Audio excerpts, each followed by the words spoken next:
Okay, now it's time to conclude the case study about the property I purchased on 5th of March.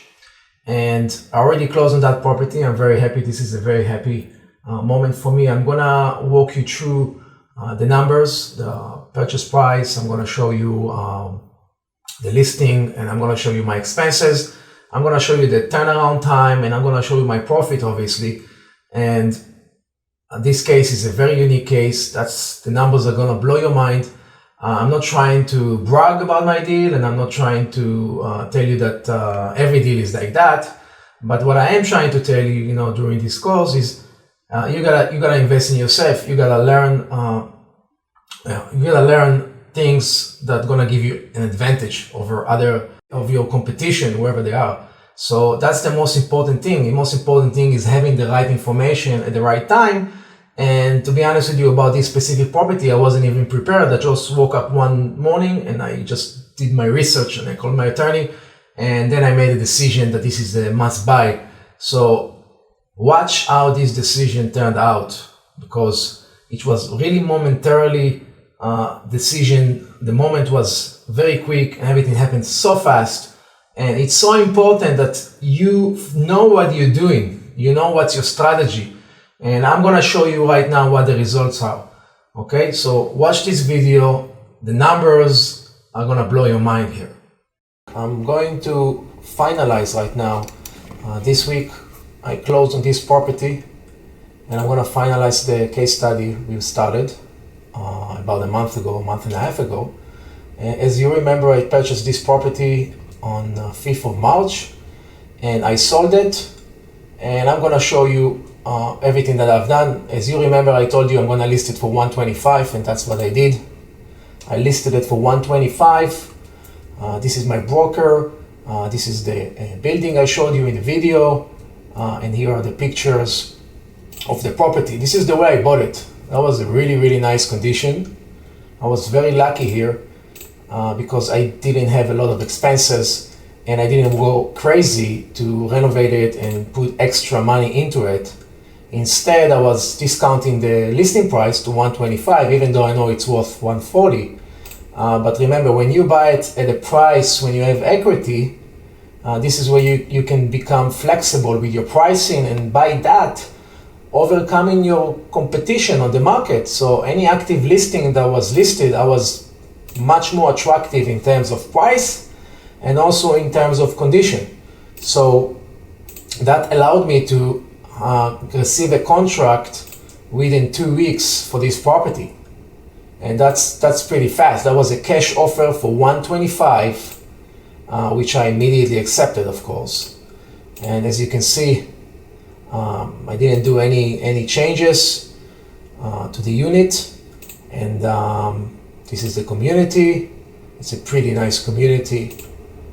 It's called Sanji Village. And I sold this property this week. I mean, it's very, very great news for me. If you click here, you're gonna see my entity name, and then you're gonna see that I've sold it.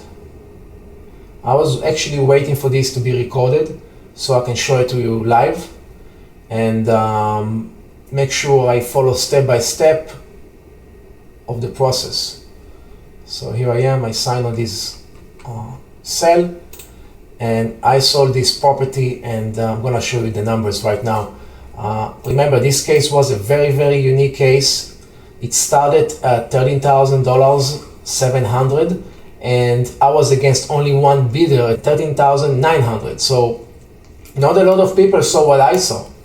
And a lot of people, I can guarantee you, in a day like this, when you have 10 pages, the auction, you gotta have hundreds, if not thousands of bidders looking at those properties. So how could I overbid so many bidders, right? That's exactly what I'm trying to apply in all of my lessons. Is you gotta know the things that other people don't know. That's where your knowledge is gonna knock everybody else. You're gonna come up as a winner.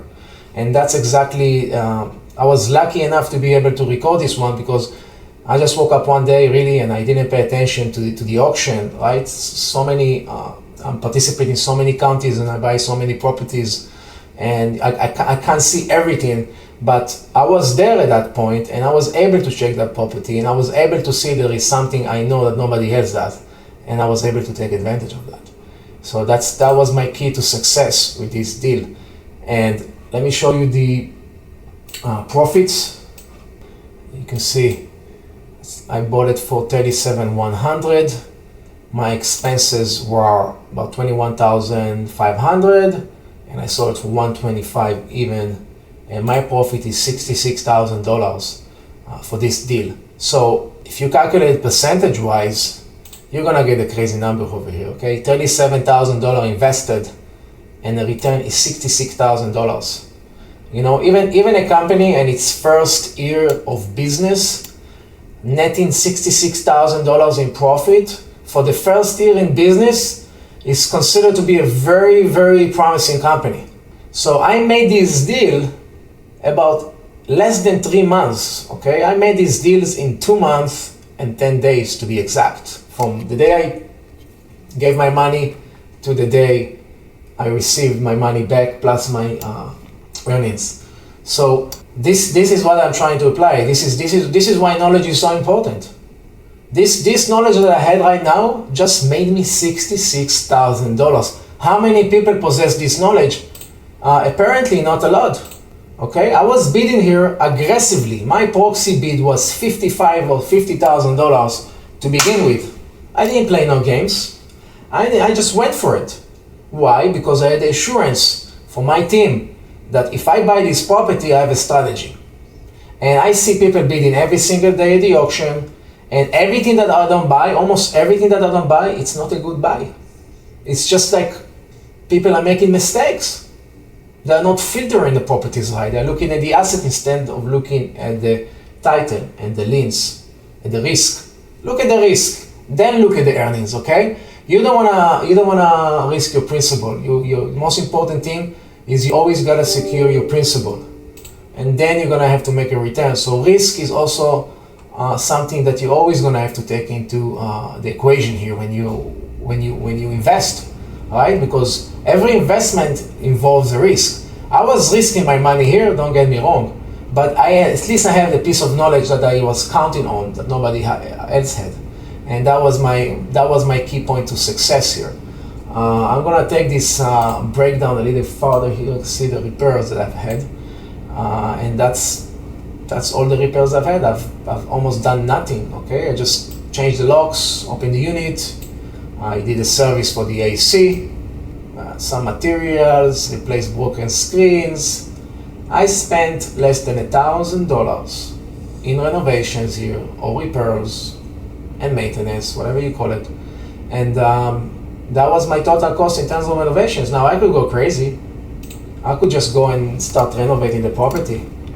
And that's gonna take me a lot of time, right? It's gonna take me 1 month to 2 months to get it completed. Then it's gonna take me some time to list it and sell it.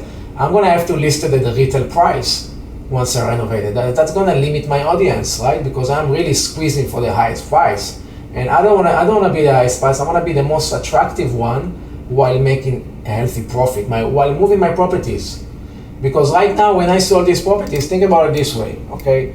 I sold this property and I make $66,000. Now I'm coming with $37,000 plus 66 to purchase. That's now my purchasing power.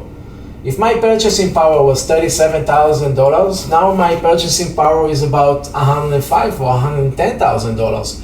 What kind of an equity deal can I buy with $110,000? What if I buy a property for $110 that it's worth $180 now? So that's gonna take me about 6-7 months, 8 months maximum, to get from $37,000 to $190,000, $180,000. I'm gonna be at 6 months converting $37,000 to $150,000, $60,000, $78,000. That's only in the first 6-7 months. I still have enough time to make another killer during the year, right? I can, as long as my turnover is quick, then everything else comes together, right?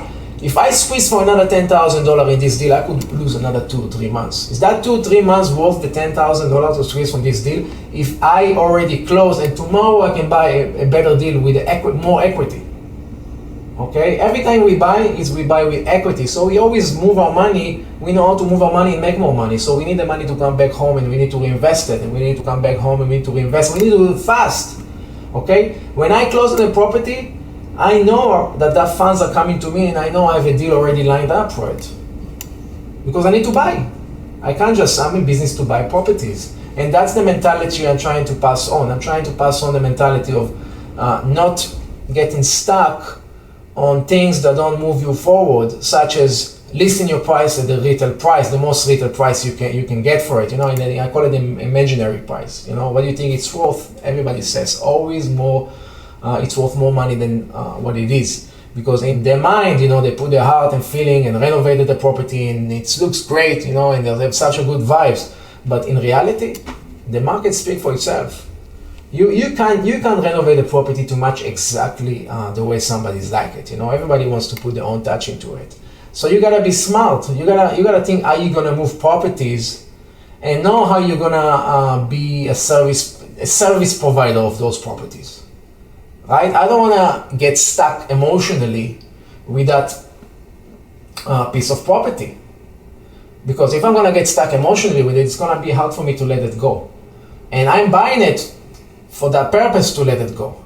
So even if I got a great deal and it's amazing, all that stuff, and I want to sell it, but I want to be so consistent about my asking price, and I don't get it, and I'm still consistent because I think it's worth it, then you might be losing time. And that's something I'm trying to avoid. And I'm okay with reducing my price when I'm making profit and being more competitive than others. And that's my advantage here. So those are a couple of points that I wanted to make. This is one of the better deals I've done in the last 2 or 3 months, and at least percentage-wise. And I'd suggest you just keep putting your mind into learning, into investing in yourself. We are putting a lot of efforts into really creating something that it's real, something that can give you real value, not just speak about motivational stuff. Even though it's important, really, personality comes into place when you buy properties, and it plays a huge part. But you also have to have the tools. You also have to have the knowledge. You also have to know how to do things better than other people, how to automate things, how to improve your processes. Buying a property is not an ABC. It could be an ABC if you know the processes, if you perfect them, and if you can automate them, right? Because every property that you buy, you're gonna have to do many things, right? When I bought this property, I had to open utilities, and I had to inspect it, and I had to pay the HOA, and I had to communicate, and I had to list it, and I had to do all kind of things. So the processes, can take some time, and if your processes are not at the right place and something is broken, then that can break the whole thing. You don't want to do that. So you gotta focus in yourself, in what you know, in your system, in your processes. You gotta perfect one deal and try to repeat it. Okay, so this is the summary of the case study of this property that I purchased 2 months ago. I was very lucky and very happy to buy it. And I was also very lucky and happy to be able to record it and show it to you live. I hope you enjoyed it, and I hope if you have any questions, we're always here to help. We're trying to really put a lot of time into each of our students. We really, what I want to do is I want to convey value. I want to convey real value. And I believe that if I can save you making one mistake in your career, or I can generate one success in your career, I think that's going to be a success story. And you gotta keep focusing, on the value, and not just the numbers, the profit, the dreams. Focusing on what value can you bring to the table when you shop for properties. Okay, what is your value? Are you a wholesaler? Are you a cash buyer? What is your strength? Okay, and just find a process, find a niche that's gonna be aligned with that passion, that vision of yours. Try to make one success, and everything is gonna come along that. I'm gonna be here for any questions about this case study, about other deals that you're working on. If you have general questions about some sort of calculations that you want to do, you can shoot us an email. We're here for you. And I really appreciate it that you're watching this video. I hope you find it beneficial. Thank you.